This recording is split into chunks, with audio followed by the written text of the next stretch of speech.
Tere,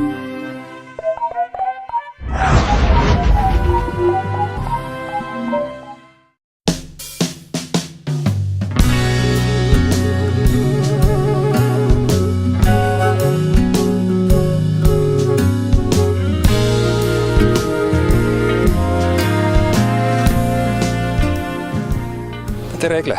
Tere! Sina oled esimene reaalgümnaasiumi vilistlane, kes sai Vilistlaskogu parima lõpetaja stipendiumi. 777 eurot, siuke maagiline summa. Kas sa aimasid ka, et selline preemia sulle tulemus on? Tegelikult ausalt öeldes ma ei teadnudki üldse, et stipendiumi välja antakse.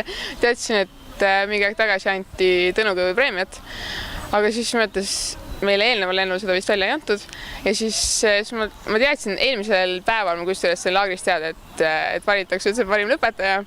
Seda, et see kaasneb stipendium, seda ma ei teadnud ja pealegi, kuna meil oli nii palju tegelikult kuldmedaliste, siis oli niimoodi, et miks mina ees? Parima lõpetaja stipendiumi anname Egle Helena Ermi.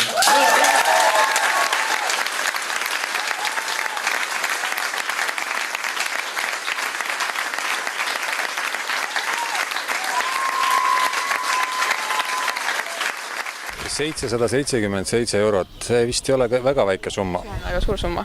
Minu arvates see on väga suur summa. Kui me paneme selle ümber päris rahasse, ehk siis Eesti kroonidesse, siis suurema numbrit ja see tegelikult on päris suur summa. Ja kui sellega saaks väga palju asju teha, minu arvates see on õpilasele väga suur summa. Minu jaoks oli see 777, see oli ikkagi suur raha. Mis on sellest summast saanud? Palju sellest järgi on jäänud? 777 eurot.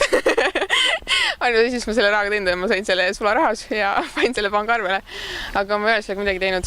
Aga sellepärast, et minu arvates see oli justkui nagu tunnustus selle eest, et ma olen hästi õppinud ja iga tunnustus peaks olema innustus edasiseks tegemiseks ja sellepärast, et kuna see ei ole umbes selline asi, et ma lähen ja ma ostan endale nüüd saia, leiba, piima, midagi sellist, siis ma tahan, et see oleks selle jaoks, et kui ma lähen välisülikooli õppima, et siis isegi kui see on iga stipendiumis, siis üldse, et nendes programmides osaleda, siis selle jaoks tuleb tõenäoliselt mingi väike kulutus ja seega see on selle jaoks, et ma saaksin kunagi teha midagi, mis oleks teistele inimestele kasulik ja sellepärast siiamaani ma olen seda kulutanud. Ja nüüd viimane ja jätke see kõik meelde. Kool ei ole kohustus, kool on võimalus. Kui vaid oleks rohkem samasuguse küpse suhtumisega noori nagu sina, Egle Helena. Ma tahaksin kindlasti, et ise ka teatud panus anda nendele, et järgmised tudengid või järgmised õpilased siis saaksid ka seda stipendiumi. Seal ei ole, et peaksid 777 eurot, aga ma arvan, et võib-olla eesmärk ei ole seda päris alles hoida, aga näitakse sellest kindlasti edasi panustada.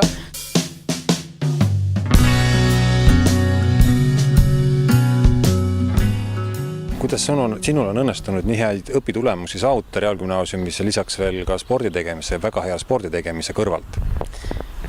Tegelikult tunnen küll siin, et see tuli nii-öelda siis lampi. Sellepärast, et see ei olnud omaette eesmärk. Esimest ma ausalt öeldes 10. klassi lõpus, kui õpetaja Riina ütles, et on võimalik lõpetada kuldmedali, kes ma isegi teadnud, et mida selle jaoks vaja on, et mis see kuldmedal on üldse. Ja siis ma tõesti vaadanud, et umbes, et nii palju on viisi või midagi sellist, et midagi tuleb. Ja siis oli kuidagi loomulik või ma ei tea, võib-olla minu see, et iseenda ees kohusetunne, et ma ei saa asju tegemata, et tegelikult on asjad nii palju huvitavad. Kuldmedaliga lõpetab ning saab ainekiituskirjad füüsikas, geograafias, keemias, matemaatikas, ühiskonnaõpetuses, kehalises kasvatuses ning autasustatakse kooli meenega Egle Helena Ermi.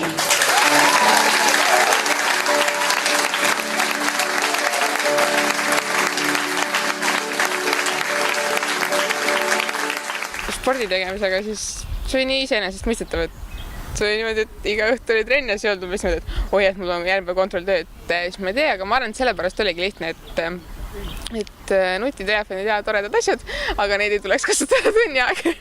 Ja see, et varem ma tunnis kuulasin ja siis ma panin tähele ja siis oli, et kui ma hakkasin neid kodus õppima, mida ma tegin tavaliselt kuskil nädalavahetuse hommikupoolikuti, sellepärast et tavalistel ehk siis argipäevadel mul polnud aega selle jaoks. Ja siis ma võtsin oma vihikut lahti ja siis ma vaatasin, et seda ma tean ja seda ma mäletan ja seda ma olen tunnis kuulnud, ehk et siis see ei olnud umbes selline, et ma nüüd õpin hommikust õhtuni ja kulmedal on minu eesmärk ja muuks millest ka, aga tegelikult kulmega lõpetamine ei ole mitte midagi väga keerulist. See lihtsalt tuleb. Koolis õpilased päris paljud käivad, aga päris vähesed õpivad.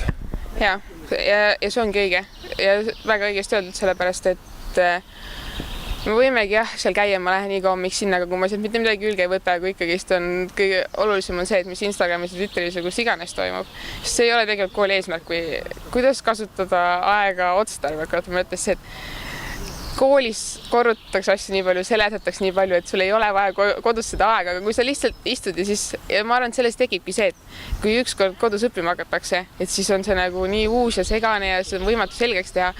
Ja siis ongi see, et issand, et kool on ebameeldiv koht ja mulle ei meeldi seal käia.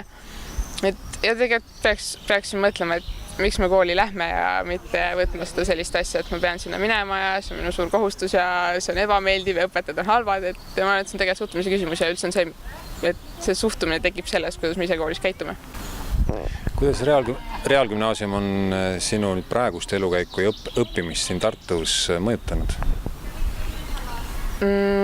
Mõjutan, ma arvan, et kool mõttes meid kõige rohkem, aga kui ma esimesed päevad, kui ma ülikoolis olin, siis kuidagi oli see, et Rakvere Reaalgümnaasium, et võib-olla keegi ei teagi, et selline kool, et see kuskil olemas on, aga et samas Tallinna Reaalkool ja Inglise kolledž ja Treffner ja et kõik need on ju sellised hinnatud ja sealt tulevad targad lapsed ja kõik. Ja siis ma olin selline alguses, et see äkki siis ongi selline, et nad on hoopis palju targem. Tegelikult ma tunnen, et ma see on väga-väga hea hariduse selle jaoks, et edasi saada ülikoolis ja kui meil vahepeal ikka tuletatakse ülikoolis meelde, et te õpite ühes maailma parimas ülikoolis ja mis on üsna eesotsas ja et see teadused on hinnatud ja nii edasi, siis kui ma hakkan mõtlema, et ma sain Rakvere Reaalgümnaasiumist sellise hariduse, mis võimaldab mul väga-väga edukalt hakkama saada ka Tartu Ülikoolis, siis ma arvan, et Reaalgümnaasium andis mulle väga palju, et ma saaksin olla tulevikus edukas.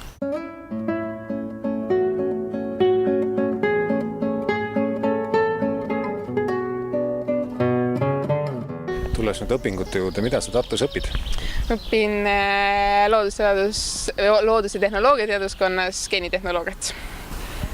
Nii et vaatad, kuidas saaks paremad geenid, et veel paremini, kiiremini, kaugemale joosta ja hüpata? Tegelikult jah, see oleks muidugi väga huvitav.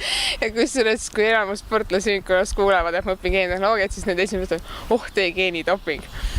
Tegelikult jah, see võib olla hästi tore ja vahva asi. Ja muidugi et mis oleks, kui väga tore oleks joosta kogu aeg kiiremini. Aga minu lõppeesmärk või see, mida ma tegelikult tahaks teha, on biomeditsiini vallas ehk siis sellele, et kinkida inimestele aega, et nad saaksid korralikult ja kauem elada.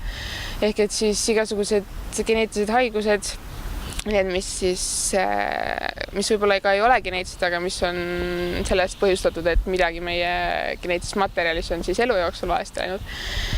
Et siis seda parandada ja et inimestel oleks täisväärtuslik elu ja mida võiks olla parem kinkida inimestele ka aega. Et jah, ma olen pigem lähen biomeditsiini kui spordivaldkonda. Mida sa soovitaksid praegu neile, kes 9. klassi lõpetavad? Mida teha? Mida nad peaksid tegema üleüldse oma elus? Mida sa neile soovitaksid? Õppima. Vahet pole, kus õppida, kas siis kutsehariduskeskustes või ametikoolides või gümnaasiumis. Aga kindlasti omandada korralik haridus ja mitte väga palju muretseda selle pärast, et millise kooli ma valin. No näiteks ma oleks võinud minna sama hästi Rakvere Gümnaasiumist, Rakvere Reaalgümnaasiumisse ükskõik kuhu, aga ma ei läinud ja ma ei läinud ka Rakverest ära kuhugi mujale ja ma ei tea, nii-öelda eliitkooli. Ma arvan, et me peaks nii palju mõtlema sellele, kus me õpime, et me saame igal pool õppida, aga kõige olulisem see, et huvituge asjadest, et sellest, mis räägitakse, et see on tegelikult väga-väga huvitav ja see annab maailmale hoopis teisega mõtte või see, et sa saad aru, mis siin toimub ja miks need asjad toimuvad.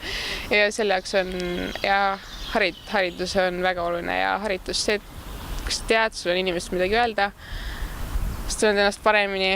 Nii et ja mida noorem me oleme, seda paremini teadmise vastuta, seega lihtsalt huvituge maailmast ja võtke sealt vastu nii palju, kui on võimalik. Kui 9. klassi lõpetajal on 2 valikut, kas üks mõni teine kool või Rakvere Reaalgümnaasium, mida sa soovitaksid talle, miks just Rakvere Reaalgümnaasium võiks olla tema valikutes esimesel kohal?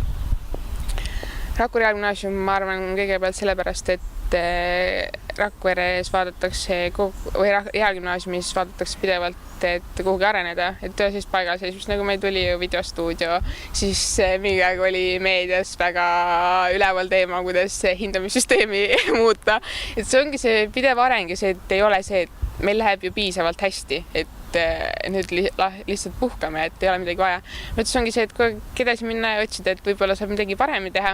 See on kindlasti Reaalgümnaasiumi tugev külg. Samas see, et meil on tegelikult väga ilus uus maja, mis on ka keskkonnamõttes on oluline.